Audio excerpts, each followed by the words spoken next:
Hello, and welcome to Madman's Knowledge, a podcast where we answer questions no one is asking and argue about things no one cares about in order to grant you insight. Insight as to what? We don't know, but here we are. We're your hosts, the Madman in question, Griffin and Hain, and our topic of discussion today is villains, but not just any villains, reasonable villains. We are looking at which villains have the most reasonable motivations. Who boy, Hain, if you were worried about nuclear energy being a hot button Topic. political topic, my villain is literally named Anarchy. Um, Wow, I don't know where this is going. I bet he's a I totalitarianist. agree. I think that is probable. But let's go ahead and describe. I'll start since I've already revealed who mine is. Mine is Anarchy. Anarchy is from the DC universe. Um, but more specifically, the incarnation that I'm talking about today is in Arkham Origins. The first thing you need to know is that Anarchy is voiced by Matt Mercer, which immediately makes him more believable and reasonable. Just because. Obviously, these are villains, so we don't condone their actions, but we're just saying the causes for those actions are reasonable. Anarchy is surprise, surprise, Anarchy is an anarchist. He was originally written by an anti-authoritarian author, back in his comic book days, and back then he was a little bit more. Things were less nuanced back then. Yeah. So he was kind of black and white. Now he's delving a little bit into some sort of anti-hero nonsense, which obviously is going to be a huge thing with this episode. Anti-heroes are huge now because people just like having slightly immoral people who do the right thing, whatever the cost is. Anyway, the point being, Anarchy is an anarchist. He really hates the government. The government's corrupt. The government's corrupt. Open your third eye. The Open your third government's eye. He's corrupt. got a hand on his gat. Yeah. Is seeking to eliminate. He's seeking to eliminate corruption. And the way he does this is actually kind of freaking brilliant. Anarchy recruits the city's homeless population, which is just ingenious because it's Arkham City. It's supposed to be New York, effectively. It's a hmm massive, big city. There's a huge homeless population. Crime is pretty rampant. The crime rate's huge. But Anarchy recruits the city's homeless by just like helping them and saying like, hey, I'm actually going to do something about the sources of corruption. Because of this, the homeless population of the city is like fanatically loyal to him. Like they're just willing to die for his cause. Which creates a massive problem for Batman because he has to run around beating up random homeless people who just want a chance at a better life. Man, that must be really hard for the Batman. Yeah. Well, okay. I Batman is one of my favorite heroes. He might be my favorite hero hands down, but he's an amazing hero and I think he's there's a lot of playing with morals, obviously because of his, no killing policy. Um But anyway, I'm getting sidetracked. The plot in Arkham is that he's got the city's homeless. He contacts Batman. He says he's got Commissioner Gordon. no, he's got bombs. He has 3 bombs in Gotham where corruption is at its highest. And he gives Batman this choice. Like he's like, "Hey, it's up to you. You can let them explode and no one will blame you for it. And in fact, it'll be benefited."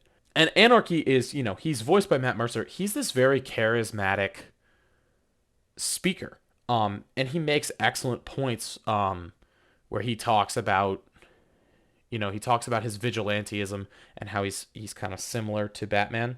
But anyway, the first bomb is at the bank. The bank owner is embezzling and denying loans. Anarchy actually sends a man to tell Batman where the second bomb is.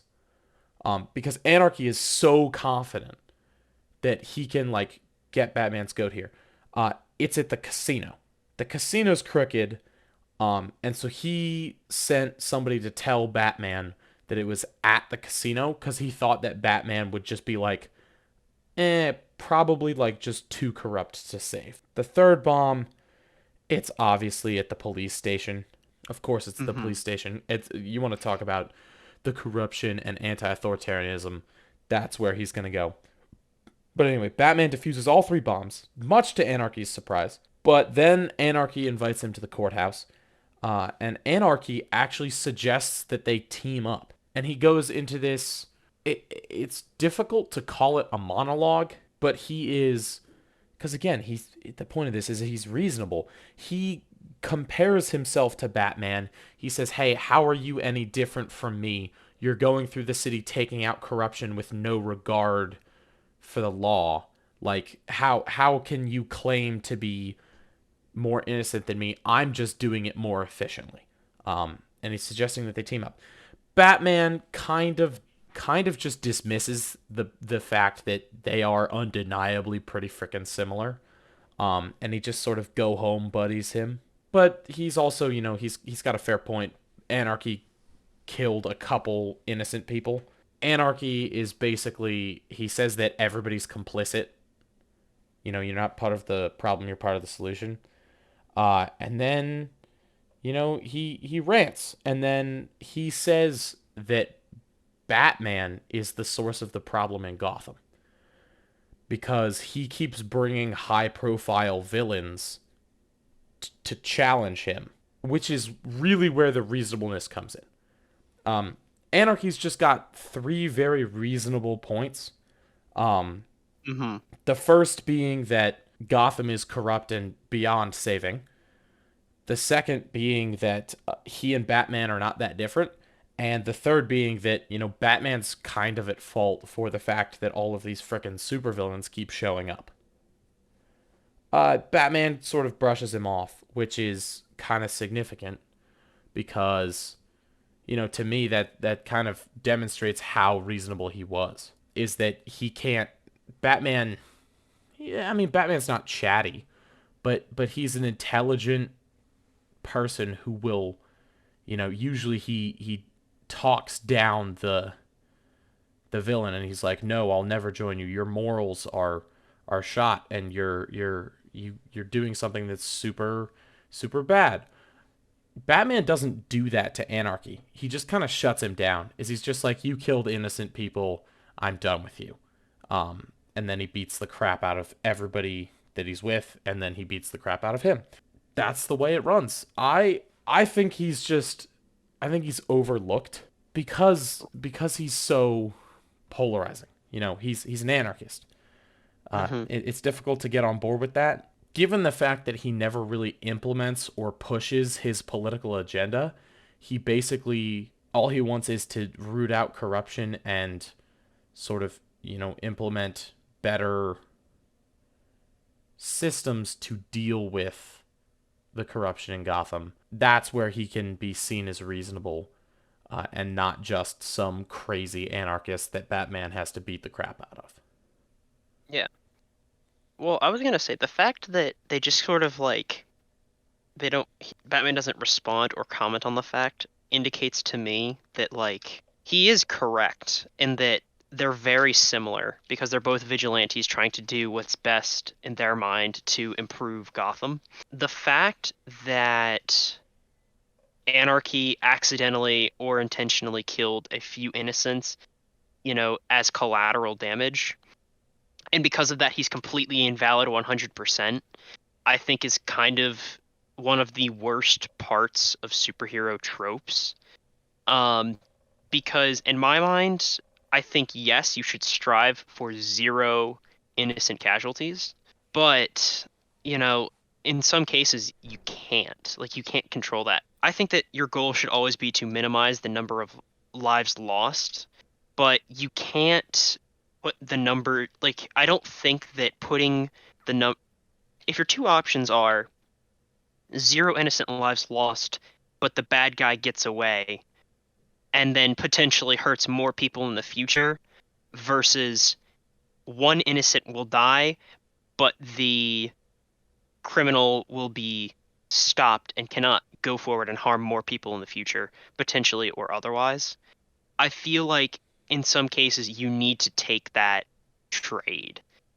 And in this instance, that's like something that frustrates me because like anarchy kind of has a point.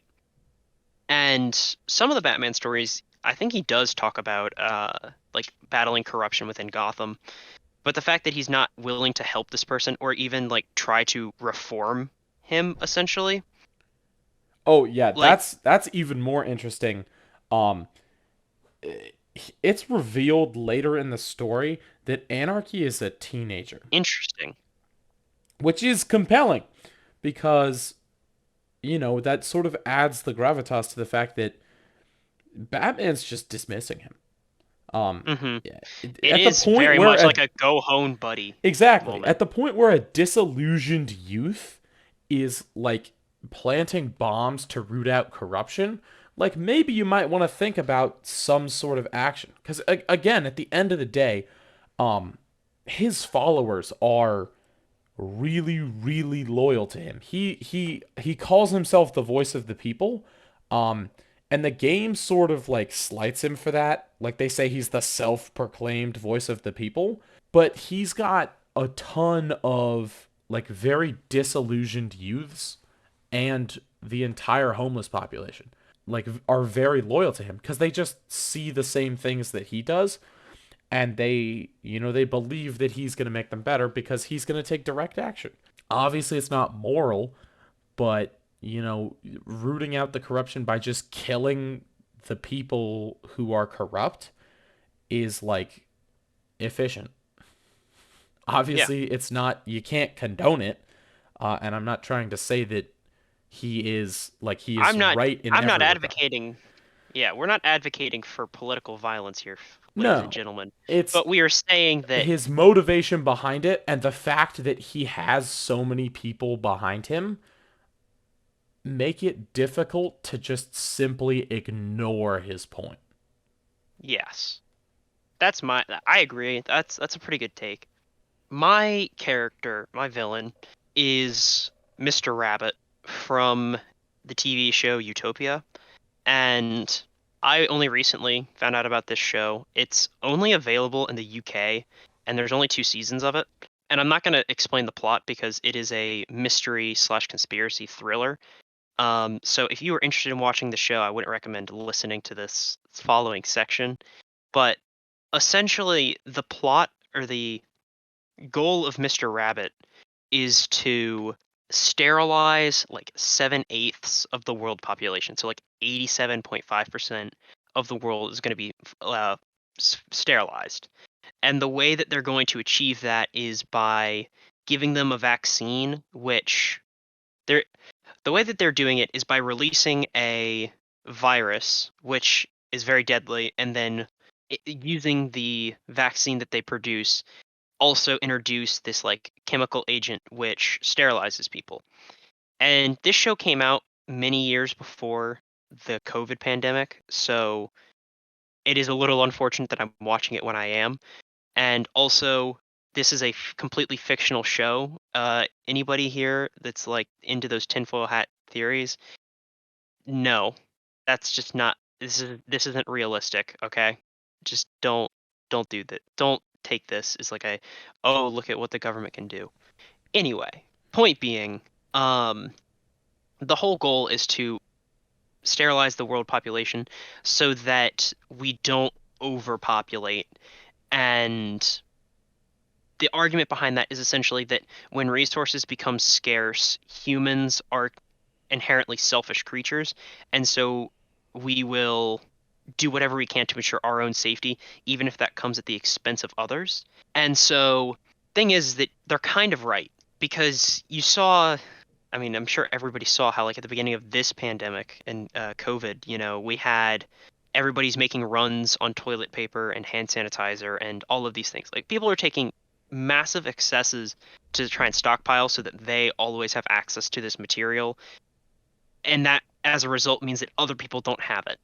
And when we get, and there's also the potential threat in the future of water being an extremely scarce resource that there might be wars fought over. That it's not unreasonable to say that humans are an inherently selfish species and that we're going to do these things that are going to forsake others for the sake of ourselves. So I kind of makes sense, and it's very similar to the Thanos argument.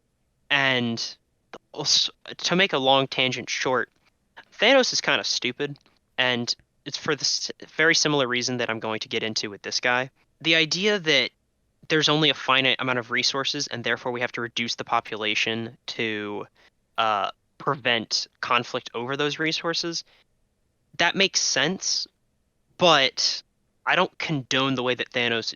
I don't like the way that Thanos does it because eliminating half of life, just like making them cease to exist or killing off people in like a culling, that's a problem. Don't kill people. But I think that sterilizing them is a better method because it's not going to directly harm anybody that it's not going to directly harm anybody, and it's just going to slow down our growth. The problem with this method and the problem with Thanos' method is that the population's still going to grow again eventually, and so you need a second wave of culling.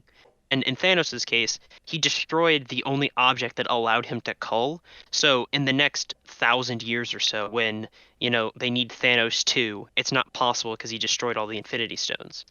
The thing about Mr. Rabbit's plan of sterilizing people, it's a slower process because it doesn't stop anybody who's been born from living, but it does create a generational gap. And I don't know how that would impact our world, essentially, having that massive gap in people. And the other thing is that the methods that they use to do this, I also have problems with because they're brainwashing and indoctrinating people into this essentially cult of fanatics to carry out these orders, and it's not people necessarily willingly doing it, and you're also forcing other people to participate in this experiment unknowingly and unwillingly, and I think that that's also a problem. You can make an argument that the ends justify the means, but I don't believe that this is like when the entire world is involved, I don't think that any one man has the right to make that decision. Hmm. Well, and I think, the comparison with Thanos is interesting because this is much more intelligent than Thanos's plan. Yeah. Thanos's plan is just to wipe out half of life, and the people who are left are always going to remember. And Thanos realizes that near the end of Endgame because for some reason he overlooked the fact that people care about the people who were taken from them, and also there's a freaking squad of super geniuses that are like trying to get them back. Um, so they're gonna figure out a way, but it's just more subtle and it's just clever. It's The very the clever. way it's implemented is it's nefarious, it's devious, it's very And smart that and very it's subtle. that's why this person's obviously a villain. But I give them the title of the most reasonable villain I know of because I have the initial reaction of like if you explain this plan to me, it's the initial reaction of, "Oh my God, that's terrible. You can't. Why would you do that?" But as you explain the reasoning, it's like, "Okay, I understand why you want to do it." But it doesn't at that point it becomes a little bit easier to justify why you would take these actions and why you would do this. Because because I think that at some point, you know, people aren't going to you can't give everybody the choice to make a choice to preserve future humanity for the sake of current humanity, as is evidenced by, the climate crisis and Hmm. the whole anti-masking thing. Because if people are saying like it's my individual right to live as I want, even if that damns others, then yeah, I can see how you'd want to force people or trick people into going along with your plan for the betterment of future humanity. But I don't think that it doesn't Yeah, I mean it doesn't he's a villain because of execution. The yeah. way that he goes about, oh, the resources are limited. He doesn't go about like, oh, let's budget the resources. Let's think about something else. No, he just goes straight to The let's nuclear option. yeah, the nuclear option, which is, very clearly evil. The other thing about it is that, and the other reason that I say I don't think any one man has the right to make that decision is because every single one of us has biases, whether we want to admit it or not. And even if you're like a very self-aware person and you're aware of your biases, there are things that you can't control that are going to influence your decision. And so if you wanted to only impact certain people, well, then you now have, you're going to favor whatever your own race is, or something along those lines. And that then becomes its own problem of getting into other moral issues of, like social Darwinism and shit like that. Yeah, how do you choose who's gonna be the 1/8 of the population who is not sterile? Yeah. Anyway, it is Utopia overall is a great show. Highly recommend watching it. I've explained the plot of the show, like the main conspiracy of the show, but I think that it's still worth watching, even if you've gone through this. Absolutely excellent. Yeah, so I But anyway, think I think that I think that's interesting that we chose two villains with reasonable motivations, but the problems with them, the reason they're villains, is because of the execution. hmm Because they go for the nuclear option of, oh, bomb the three places that are the most corrupt, or make sure only 1/8 of the population can produce. Your guy is, I think, more of a villain than Anarchy. Oh, absolutely. Anarchy's kind of an 18-year-old with with a strange amount of resources, but he is like he's not nefarious, you know? He's pretty hmm straight up. And that's why I Yeah. sort of, he flirts with the line of anti-hero because he's willing to do a lot. The argument that Batman gives that he kills innocent people is pretty, it's problematic because his return fire is that, anyone that thrives in this system, where, you've got this huge percentage of people who are just suffering. Anyone who thrives in that system is complicit in the suffering of those less fortunate. And he's not wrong. I mean, it's difficult to say that, the the bankers who allow the embezzlement to happen deserve to continue in that system. And it's something that's never really addressed. Gotham just kind of keeps going on the way it is, and Batman just keeps walking around beating up guys without Yes. any thought for ideology. And I get that, like, dissect the corruption in the government is not the most exciting video game, but I still think it's an interesting sort of moral element to include in the game that wasn't ever addressed or utilized. It was just kind of there, and they were like, "Hey, look at this thing," and then wiped it out. So I think we've both discussed what we think the most reasonable are, and I would say that Anarchy gets more reasonable points because he's not as extreme than Mr. Rabbit. In doing research for this episode, I was looking at some of the Mr. Rabbit was my initial thought, but I wanted to look at some other characters to see if there's somebody I just couldn't think of. Oh, some S- runner-ups. yeah, so I was looking at like websites who have like posted articles of like 20 times the villain was right, blah blah blah. And one of them was Syndrome, and Really? I have I have to Syndrome disagree. murdered a crap ton of superheroes. I was gonna say like okay, so they said that Syndrome and the villain from Incredibles 2, I think the Screenslaver, I think that both of them are wrong, and it's like you can Also argue, evil. They're both wrong, and also they're both evil. yeah, it's not like the quote that comes to mind is like in Doom, Dr. Samuel Hayden says it's like I'm not the villain of the story. I do what I do because I must. Like that's not the case with Syndrome or the Screenslaver. They're doing those things because they have a personal vendetta that they are pursuing and disguising it as peace or greater good. Anyway, I'm going to any give other my runner-up because I had a very difficult time deciding here. yes, Um, who was your runner-up? I didn't really have a runner-up, honestly. my runner-up was Marlene The Last of Us. Ah, If you are unfamiliar with the plot of The Last of Us, or the plot of I Am Legend, they're basically the same. There is an outbreak of a. It's hard to call it a zombie virus, yeah. but in The It's a Last of zombie Us, virus essentially. it's a zombie virus, but it turns people into weird, like mushroom fungus zombies. It becomes clear at one point in the story that a little girl, Ellie, who is being protected by an old man, not an old man. There's sort of a Logan dynamic going on where it's like Hmm. an older man.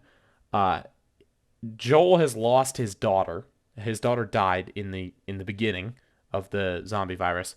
He finds Ellie and decides to take care of her. At some point, they join up with like a survivors faction, and it comes to light that Ellie is immune.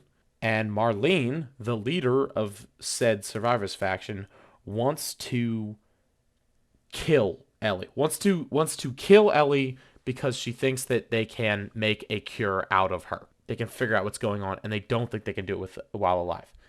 Um, so they eventually do take Ellie away and begin this process. Joel wakes up and just murders everyone. He just kills everyone. No one really says that Joel is the good guy of The Last of Us, but he is the character that you play as. And Marlene is painted as the villain, because she wants to kill Ellie. Uh, at the end of the game, like it's unfortunate because Ellie asks some tough questions at the end of the game to Joel about like kind of what happened. Um, and Joel just kind of refuses to answer, which again is, indicative of the fact that Marlene is pretty reasonable here. And this is when you get into the trolley problem. If you kill one little girl, but it saves the entire population of Earth from dealing with a fungal zombie virus, I kind of feel like you have a moral responsibility to do that. Yeah, but that's also behaving rationally, and Joel is not a rational person. No, he is, yeah. He is very, it just kind of gets my goat, at the end there Hmm. where it is the very end of the game and it's the dramatic climax is you've been working together and sort of surviving with Ellie, and just at the end of the game Joel just flips and he just murders everyone. It's okay. In Joel's defense, the way that it's set up is that he loses his daughter, and then Ellie becomes the surrogate daughter, essentially. And so, when faced with the realization that he's going to lose his second surrogate daughter, he goes very John Wick on the people.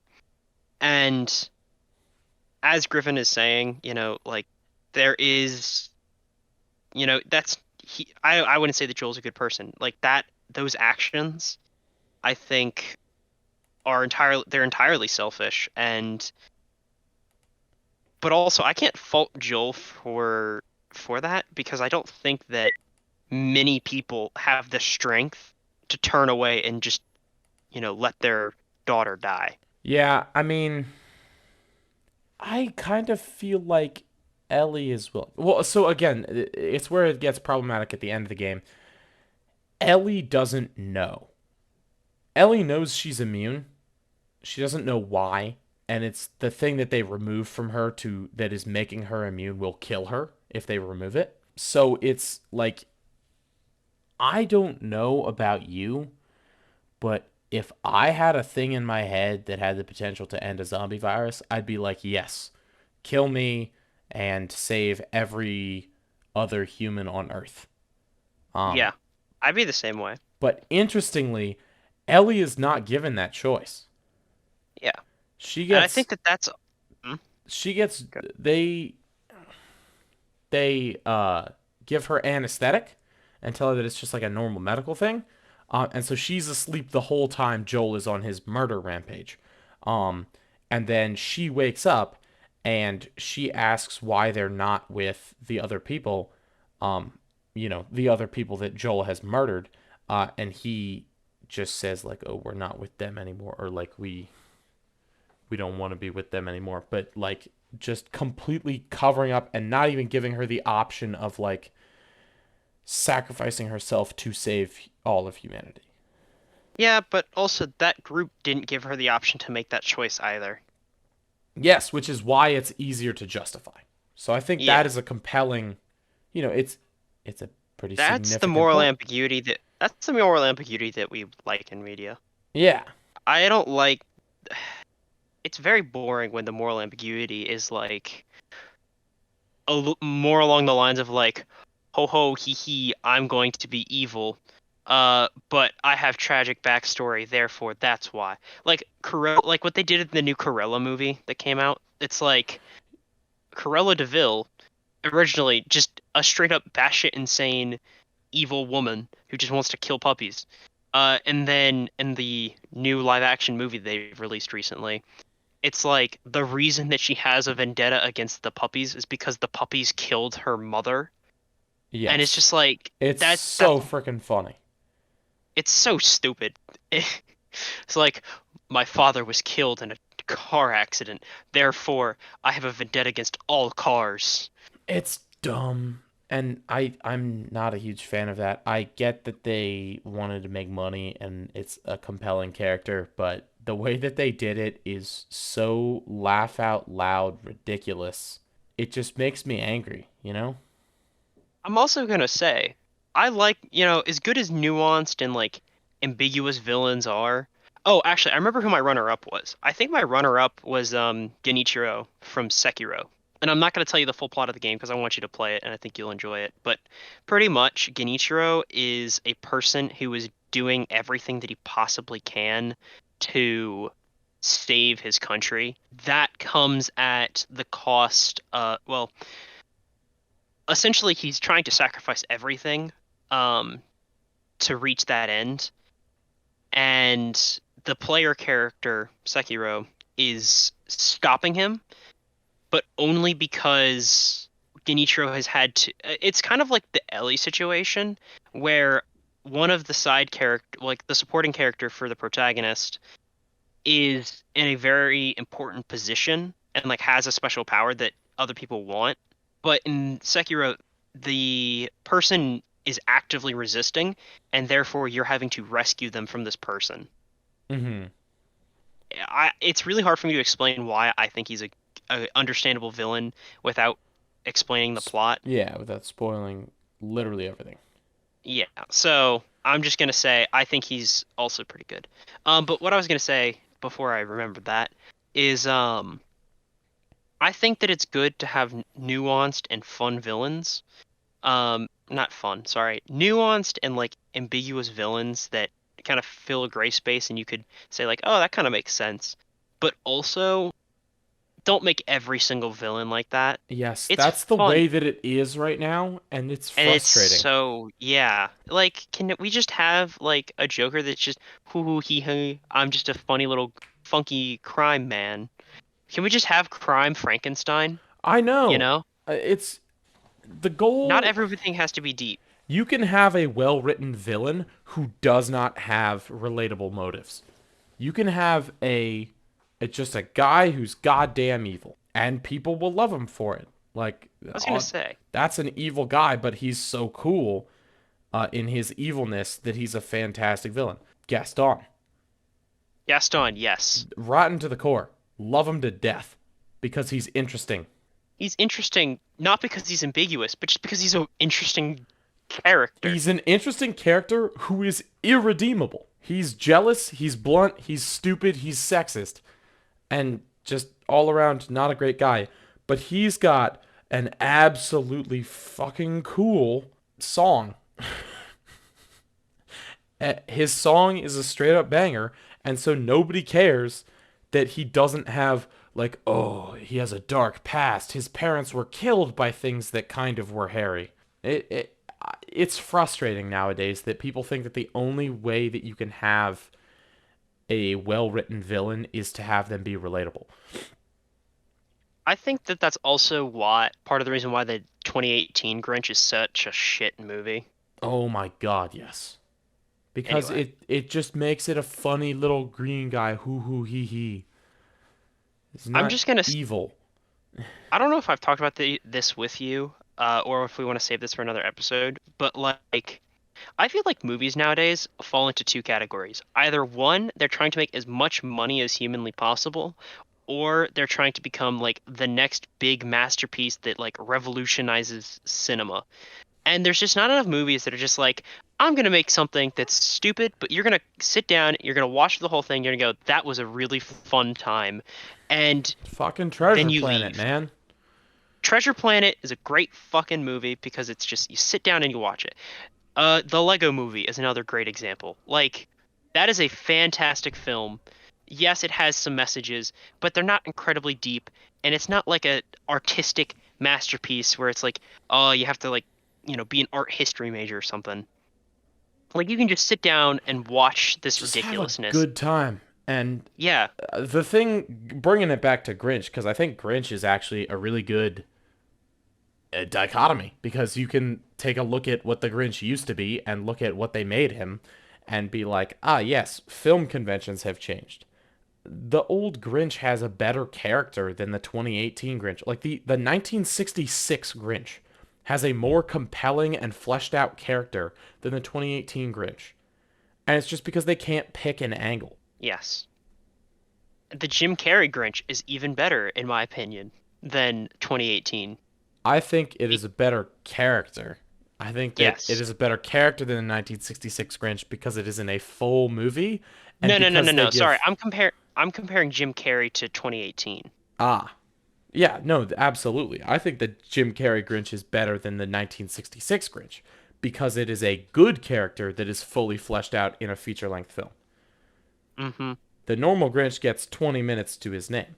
Um, Anyway, an example of what I believe to be a very well written, morally ambiguous villain in a recent film is in Shang-Chi. Uh, his father is motivated by trying to bring his mother back. So he's motivated by despair and he's trying to. He ignores all the signs that he's being manipulated out of love. And then at the end, he has a moment where he realizes, like, oh crap, I've been manipulated. And he passes off, some supreme power to his son, and he has not any redemption, but just a moment of, oh crap, I'm the villain. mhm. That's very well done. I enjoyed it, but not everything has to be like that. Not everything has to be Darth Vader. Sometimes you can just be the original Darth Maul Mm-hmm. from Episode 1. No, just the original Darth Maul at all, or just Darth Maul. Darth Maul as a character never really does anything redeemable. Yeah. He just wants to be rich and powerful. And that is absolutely fine, and he's a cool motherfucker for it. Well, that's all the time we have for today. Thank you for listening to the ramblings of these two mad men. We'll have new episodes out roughly each week. Please leave a comment if there's something you'd like to hear us discuss, if you have any general commentary, or if you have your own personal villain that you find particularly reasonable or relatable. And yes, we'll see you around. Bye.